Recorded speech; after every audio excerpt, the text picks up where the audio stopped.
Hello, today I'm going to talk about smart pens, in other words, the kind of pens that work with a digital notepad. Some of the brands available, Remarkable 2, Remarkable Paper Pro, those are the ones that I've looked at most as possibilities. They seem to be the most highly recommended. Amazon Kindle Scribe, not going there. Kobo Libra Color, Supernote A5 X2 Manta.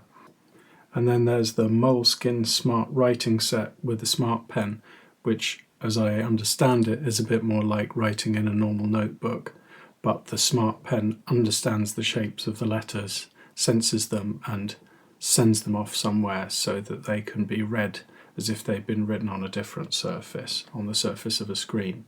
And then, of course, the advantage is that they can be turned into type pretty easily if you've got the software that understands your handwriting. Does such a software exist?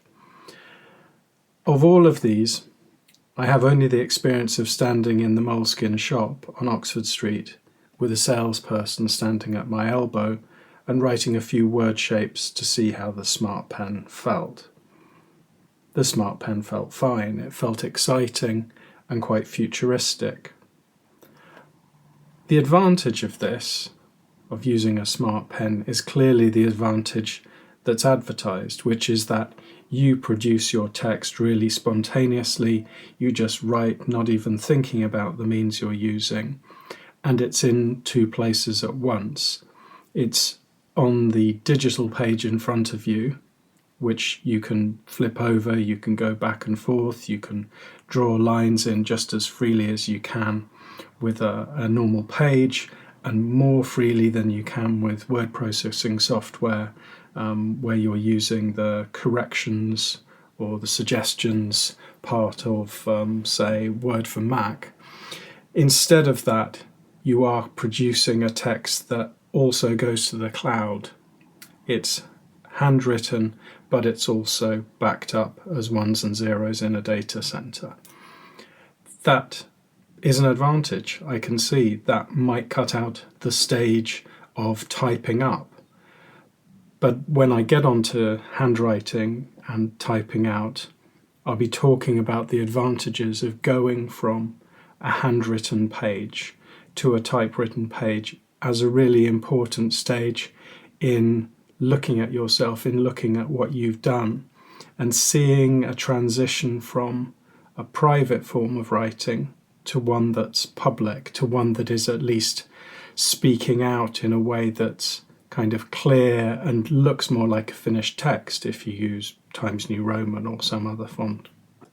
And so that very extra labour of typing your own stuff out, I think, is a useful stage. But let's say you wanted to produce a lot of writing really fast, and handwriting was where you wanted to do your first draft, and then you didn't want to do any kind of second draft that's typing up. You want to go straight to the third draft, which is just correcting. Maybe the Smart Pen is the solution there. Maybe the digital notepad is the way you should go.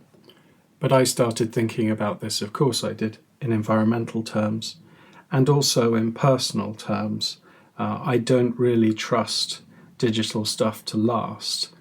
I've lost too many files, and I don't like the idea of what I write being trapped within modish formats that only last a decade or so. My earliest stuff, my earliest writing, is some of it stuck in ClarisWorks text files, inaccessible unless I send it to someone somewhere halfway up a mountain in Wales who can maybe get it off those floppy disks. So this is what I wrote about smart pens. For a while, I've been concerned that my loyalty to physical pen and paper, to the simplest of non-electronic means, was retrograde, deliberately old-fashioned. Why not use all the technological advances possible? This scribbled sentence here could, as I was putting it down, also have filed itself away in the cloud, meaning a data center, if I'd used a digital pen. More recently, I realise I'm not being backward-looking nostalgic at all. I am anticipating and habituating myself to a post-collapse future. How I write is dependent on me being able to see the page and hold the pen or pencil, and able to get hold of pen, pencil, ink and dry paper. But it doesn't require electricity, not where I am, not if I have the means and am warm enough. If society completely collapses, or falls apart pretty much, and no paper is manufactured, I will, I suppose, go to writing poems in my head and constructing spoken word stories, or just writing a cappella songs. There will be no other distribution networks than circles round bonfires. I'll have to write what's immediately memorable to other people. At this point, this horrible imagined future, I'm unlikely to be writing a novel. Anyone else is unlikely to be writing a novel. Like the rest of us, I'll be preoccupied with other things. You start me thinking about smart pens and I end up thinking about the end of the world. That's pretty much it. I hope you've enjoyed today and will like, share and subscribe, and that I can see you soon.